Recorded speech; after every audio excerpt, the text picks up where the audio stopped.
নেতানিয়াহুকে গ্রেপ্তারের ঘোষণা দিয়ে নির্বাচনের আগেই হইচই ফেলে দিয়েছিলেন নিউ ইয়র্ক সিটির নবনির্বাচিত মেয়র জোহরান মামদানি।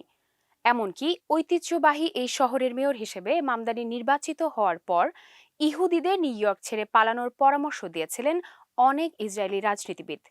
এসব আলোচনার মধ্যেই ভবিষ্যতে নিউ ইয়র্ক ভ্রমণে আসলে নেতানিয়াহুকে গ্রেপ্তার করা নিয়ে মুখ খুলেছেন শহরের গভর্নর ক্যাথি হোচুল।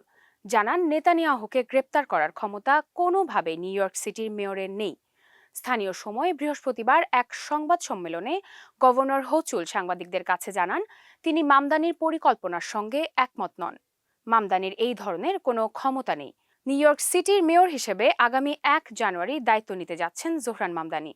মামদানি দাবি করছেন, আন্তর্জাতিক অপরাধ আদালত নেতানিয়াহুর বিরুদ্ধে যে গ্রেপ্তারি পরোয়ানা জারি করেছে তার ভিত্তিতে নেতানিয়াহুকে গ্রেপ্তার করা হবে, যদিও বাস্তবে আইসিসির যুক্তরাষ্ট্রে কোনো এখতিয়ার নেই। উপরন্তু মার্কিন ফেডারেল আইন স্থানীয় সরকারকে আইসিসির সঙ্গে সহযোগিতা করতেও নিষেধ করে। এমন বিতর্কের মধ্যেই ইসরায়েলি প্রধানমন্ত্রী বেনিয়ামিন নেতানিয়াহু জানিয়েছেন, তিনি নিউ ইয়র্ক সফরের পরিকল্পনা থেকে সরে দাঁড়াচ্ছেন না। তিনি প্রতি বছর জাতিসংঘের সাধারণ অধিবেশনে অংশ নিতে নিউ ইয়র্কে যান এবং এবারও সেই পরিকল্পনা অপরিবর্তিত।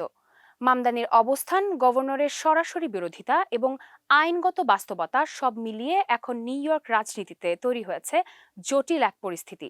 তবে নেতানিয়াহুর সফর পরিকল্পনা অপরিবর্তিত থাকায় বিষয়টি আগামী সপ্তাহগুলোতেও আরও উত্তপ্ত হয়ে উঠতে পারে।